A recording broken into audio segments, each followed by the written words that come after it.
சிந்தனை தரும் நேயர்களுக்கு வணக்கம். Mythri movie makers Naveen Yerneni Y Ravishankar தயாரிப்பில் ஆதிக் ரவிச்சந்திரனுடைய எழுத்து இயக்கத்தில் அஜித்குமார் நடித்து இன்னைக்கு தியேட்டரில் ரிலீஸ் ஆகிருக்கிற படம் தான் குட் பேட் அக்லி. இந்த படத்தை பற்றி தான் இந்த வீடியோவில் நம்ம பார்க்க போகிறோம். இந்த படத்தில் அஜித்தோடு சேர்ந்து த்ரிஷா, பிரபு, சுனில், பிரசன்னா, ரெடின் கிங்ஸ்லி, அர்ஜுன் தாஸ், ஜாக்கி ஷ்ராஃப் இன்னும் பலர் நடிச்சிருக்காங்க. இந்த படத்தினுடைய மையக்கரு என்னன்னா, ஒரு மிகப்பெரிய கேங்ஸ்டர் குடும்பத்தோடு சேர்ந்து மகிழ்ச்சியாக வாழணும் அப்படிங்கிறதுக்காகவே தான் செய்த குற்றத்தையெல்லாம் ஒத்துக்கிட்டு சரணடைகிறாரு. தண்டனை காலம் முடிஞ்சு வெளியில் வர்றப்போ தன் குடும்பத்துக்கு ஒரு பிரச்சனை வருது. அந்த பிரச்சனையின் காரணமாக மீண்டும் அவர் டானா மாறக்கூடிய சூழ்நிலை ஏற்படுது. இதுக்கு எப்படி அவங்க கதையும் திரைக்கதையும் எழுதியிருக்காங்க அப்படின்னா, அஜித்குமார் ஒரு மிகப்பெரிய கேங்ஸ்டர், உலகளாவிய கேங்ஸ்டர். அவர் ரெட் டிராகன் அப்படிங்கிற பேரில் இருக்கிறாரு. அவருடைய மனைவி த்ரிஷா, இவங்க ரெண்டு பேர்த்துக்கும் குழந்தை பிறகுது, ஒரு ஆண் குழந்தை.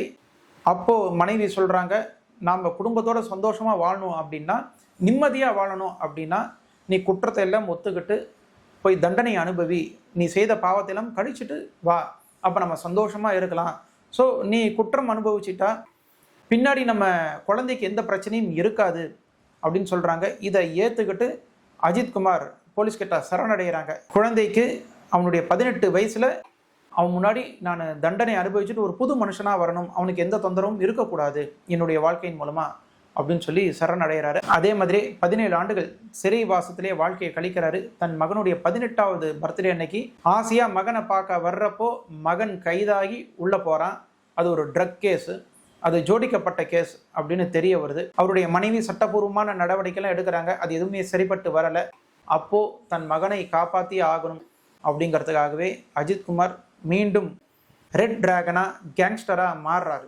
அதுக்கப்புறம் என்ன ஆனது அப்படிங்கிறதாங்க மீதி கதை. இந்த படத்தினுடைய மிகப்பெரிய பலமே அஜித்குமார் தாங்க. படத்தினுடைய டைட்டில் கார்டுல இருந்து எண்டு கார்டு வரைக்கும் மனுஷன் அவர் தான் நம்மளை ஆட்கொள்றாரு, கட்டி போட்டு வச்சிடறாரு. அந்த மாதிரியான ஒரு ஸ்க்ரீன் ப்ரெசன்ஸ், ரொம்ப நல்லா நடிச்சிருக்காரு. அதே மாதிரி அவருடைய பாடி லாங்குவேஜ் ஆகட்டும், டைலாக் டெலிவரி ஆகட்டும் அதகலப்படுத்தியிருக்கிறார். அப்புறம் விஜயோட டைலாக் அஜித் ஒரு இடத்துல பேசுவார், அதெல்லாம் சான்ஸே கிடையாது. தியேட்டரில் அப்படி ஒரு கொண்டாட்டம். அப்புறம் த்ரிஷா, அவங்களுக்கு என்ன எழுதியிருக்காங்களோ அதுதான் அவங்க நடிச்சிருக்காங்க. எஸ்டாப்ளிஷ்ட் ஆக்ட்ரஸாக பண்ணியிருக்காங்களே தவிர்த்து பெரிய ஸ்கோப் அப்படிங்கிறது அஜித்தை தவிர்த்து மற்ற யாருக்குமே கிடையாது. அர்ஜுன் தாஸ் பார்த்திங்கன்னா சர்ப்ரைசிங்காக கேரக்டர் இருக்குது, இருந்தாலும் ரொம்ப பெருசாக அவங்களுக்கு எழுதலை. சில இடத்துல அவர் ரசிக்க வைக்கிறார், மற்றபடி ஒரு பெருசான இது கிடையாது.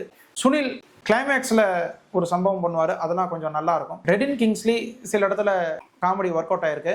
இந்த படத்தினுடைய கதை பார்த்தீங்கன்னா ரொம்ப பழைய கதை தான். ஸ்க்ரீன் ப்ளே நல்லா பண்ணியிருக்காங்களான்னா நிச்சயமாக கிடையாது. ரொம்ப ரொம்ப ரொம்ப ஒரு வீக்கான ஸ்க்ரீன் ப்ளே. அதை காப்பாற்றி கூட்டிகிட்டு வர்றது அஜித்குமாரோடைய ப்ரெசன்ஸும் அவருக்கு எழுதப்பட்ட ஹைப், இந்த மாஸ் சீன்ஸ் தான். ஒரு மிகப்பெரிய ஸ்டாரோட படத்தில் அவர் மட்டும் போதும், அவரை ஹைப் பண்ணி காட்டினாலே போதும், மற்றபடி திரைக்கதைன்னு ஒன்றும் பெருசாக தேவையில்லை அப்படின்னு ஒரு முடிவிலேயே டைரக்டர் பண்ணியிருக்காரு. இது அஜித்துடைய அமர்கலம் படத்திலிருந்து இப்போ வரைக்கும் மிகவும் பேசப்பட்ட படங்கள் இருக்கு இல்லையா, அதுலேருந்து நிறைய ரெஃபரன்ஸ் கொடுத்துருக்காரு. அதனால என்ன வந்து நமக்கு சர்ப்ரைசிங்காக இருக்கும். அடுத்து எந்த படத்துலேருந்து என்ன சொல்வார் அந்த மாதிரி ஒரு எதிர்பார்ப்பு தான் இருக்கே தவிர்த்து திரைக்கதையில் பெருசாக ஒரு எதிர்பார்ப்புங்கிறது இல்லை. இந்த படத்தில் நிறைய இடங்களில் இயக்குனர் ஆதிக் ரவிச்சந்திரன் தான் ஒரு இயக்குனருங்கிறத மறந்துடுறார். ஒரு அஜித்துடைய ஃபேன் எழுதா எப்படி இருக்குமோ, அஜித்துடைய ஃபேன் எப்படி தன் ஆதர்ச நாயகனை திரையில் பார்க்கணுன்னு விரும்புகிறாங்களோ அதை அப்படியே கொண்டு வந்திருக்கிறாரு ஆதிக் ரவி. அடுத்து மியூசிக்கை பற்றி சொல்லணும்னா, இளையராஜா நல்ல 2 பாடல்களை கொடுத்துருக்காரு, வித்யாசாகரும் நல்லா மியூசிக் பண்ணியிருக்காரு, ஜிவி பிரகாஷ்குமார் நல்லா சத்தத்தை கொடுத்துருக்காரு. என்னது இளையராஜா வித்யாசாகரா அப்படின்னு கேட்காதீங்க. இந்த படத்தில் இளையராஜாவோட பாட்டும் வித்யாசாகர் பாட்டும் 2-3 சிச்சுவேஷனில் வருது. இளையராஜாவுடைய பாட்டு ரீமாஸ்டரிங் பண்ணி விட்டால் இந்த காலத்து படத்துக்கும் எந்த அளவுக்கு ஆப்டாக ஷூட் ஆகுது அப்படிங்கிறது காட்டியிருக்காங்க. அதே மாதிரி வித்யாசாகரோட பாட்டும் ஒன்று வருது, நல்ல ஃபேமஸான பாட்டு தான். இந்த இளையராஜா பாட்டும் சரி, வித்யாசாகர் பாட்டும் சரி, தியேட்டரில் அப்படி கொண்டாடுறாங்க, ரசிக்கிறாங்க. ஜிவி பிரகாஷ்குமாரோடைய மியூசிக் பார்த்தீங்கன்னா ஓவர் இறைச்சலுங்க. அவர் இன்னும் நல்லா மியூசிக் பண்ணணும், ஒரே ஓவர் இறைச்சல். ஆரம்பத்தில் வந்த ஒரு பாட்டு கேட்குற மாதிரி இல்லை, ஓவர் சவுண்டாக இருக்குது தியேட்டரில். நம்ம யூடியூப்பில் கேட்டதை விட தியேட்டரில் வந்து அந்த பாட்டை ரசிக்கவே முடியல. இன்னொன்று செகண்ட் ஹாஃபில் ஒரு சேசிங் சீன் வருங்க, அதில் ஒரு பாட்டு வரும். அதுவும் அந்த கபாலி படத்தில் ஒரு 2 ரேப் சிங்கர்ஸ் வருவாங்க இல்லையா, அவங்கள வச்சு எடுத்துருக்காங்க. சடனாக சேசிங் அப்போ அந்த சாங் வந்தோடனே ஏதோ அவங்களுக்கு எறும்பு கடிச்சிருச்சா, என்ன இப்படி துள்ளுறாங்க அப்படிங்கிற மாதிரி தான் ஃபீல் ஆச்சு. அதுக்கப்புறம் என்னாச்சு, இந்த சாமி ஆடினா எப்படி இருக்கும், கிட்டத்தட்ட அதே மாதிரியே சத்தத்தை போட்டுட்டு இருக்காங்க, ஆடிட்டு இருக்காங்க.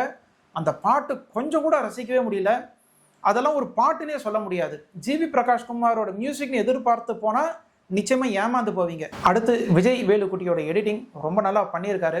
நிறைய ஃபைட்டிங்லலாம் கட்ஸ் எல்லாம் பிரமாதப்படுத்தியிருக்கிறாரு. அவரது எந்த குறையும் கிடையாது. அப்புறம் சினிமாட்டோகிராஃபி அபிநந்தன் ராமானுஜம் நல்லா டெக்னிக்கலாக நல்லா பண்ணியிருக்காரு. அவருடைய உழைப்பு தெரியுது. இந்த படத்தில் ஸ்க்ரீன் பிளே விட்டுட்டு இன்னொரு விஷயத்துக்கு அதிகமாக கான்சன்ட்ரேட் பண்ணியிருப்பாங்க. என்ன அப்படின்னா, ஏகேனா யார் தெரியுமா, ரெட் டிராகன்னா யார் தெரியுமா, அவர் யார் தெரியுமா, இவர் யாருன்னு தெரியுமா, இதே தாங்க ஒவ்வொரு கேரக்டரும் இதே தான் சொல்லும். படத்தோட ஆரம்பத்திலிருந்து எண்டு வரைக்கும் வர்ற போகிற கேரக்டர் எல்லாமே இதே தான் சொல்லுது. ஒரு கட்டத்தில் நம்ம தியேட்டரை விட்டுட்டு வெளியில் வந்தோடனே இந்த பார்க்கிங் காரு டிக்கெட்டை கேட்குறாருன்னு வைங்களேன், அப்போ கூட அவர் டிக்கெட் கேட்குற மாதிரி தெரியல, ஏகேனா யாருன்னு தெரியுமா அப்படிங்கிற மாதிரி தான் தோணுது நமக்கு. என்னடா அது, நம்ம மைண்டே இந்த மாதிரி ஆக்கிடுறாங்க. கிட்டத்தட்ட படம் நெடுகு இதுதான். இதெல்லாம் அவங்க கம்மி பண்ணியிருக்கலாம். ஏதோ படத்தோட ஆரம்பத்தில் கொஞ்சம் சீனில் வந்தால் பரவாயில்ல. ஃபுல் அண்ட் ஃபுல் அஜித்தை துதிப்பாடுற சீன்ஸ் தாங்க அதிகமாக இருக்குது. அப்புறம் இளையராஜாவோட சாங்கு, ஒரு பாட்டு வந்தால் பரவாயில்ல, இன்னொரு இடத்துல இளையராஜா சாங் வருது. அப்புறம் வித்யாசாகர் சாங், அப்புறம் கிரீடம் படத்துலேயே அஜித்தோட சாங்கே ஒன்று வருது, அஜித் த்ரிஷாத், அதுவும் நடுவில் வருது. ஸோ அஜித்துடைய படத்து பாட்டாகட்டும், அஜித்துடைய பல படங்களுடைய ரெஃபரன்ஸ் ஆகட்டும், இதெல்லாம் அடிக்கடி வர்றப்ப என்ன ஆகுதுன்னா ரொம்ப ஓவர் டோஸ் ஆகுது. அதுக்கப்புறம் போதுண்டா சாமி, கதைக்குள்ளே வாங்க, சொந்தமாக ஏதாவது காட்டுங்கிற மாதிரி ஒரு ஃபீல் வந்துடுதே தவிர்த்து நம்மளால் ரசிக்க முடியல. எதுவுமே அளவுக்கு அதிகமாக நம்ம பழைய விஷயங்களை காட்டிகிட்டு இருந்தான்னு வைங்களேன், அது ஒட்ட மாட்டேங்க. இந்த படத்தில் எந்த இடத்துலையுமே லாஜிக்குங்கிறது ஒரு மருந்தளவுக்கு கூட ஒர்க் அவுட் ஆயிருக்காது. இந்த படம் கிட்டத்தட்ட நமக்கு இந்த மார்க் ஆண்டனி படம் பார்த்துருப்போம் இல்லையா, அதில் எஸ்ஜே சூர்யாவும் விஷாலும் லூட்டி அடிச்சிருப்பாங்க செகண்ட் ஹாஃபில். செம்மையாக இருக்கும் அந்த ஃபைட் சீன்ஸ் எல்லாம், நல்லா என்ஜாய் பண்ணி பார்த்துருப்போம்.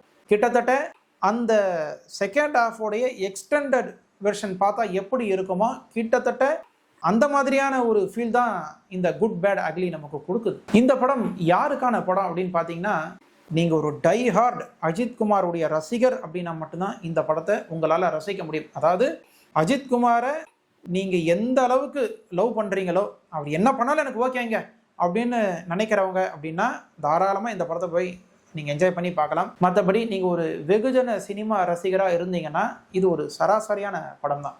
ஸோ நேயர்களே, இந்த வீடியோ உங்களுக்கு பிடிச்சிருக்கும்னு நான் நினைக்கிறேன். பிடிச்சிருந்தா லைக் பண்ணுங்கள், ஷேர் பண்ணுங்கள், கமெண்ட் பண்ணுங்கள். நம்ம சிந்தனை தளம் சேனலை சப்ஸ்கிரைப் பண்ணாதவங்க சப்ஸ்கிரைப் பண்ணுங்கள். மீண்டும் ஒரு நல்ல காணொலியில் நான் உங்களை சந்திக்கிறேன். அதுவரை உங்களிடமிருந்து விடைபெறுவது நன்றியுடன் ஹரிராவ்.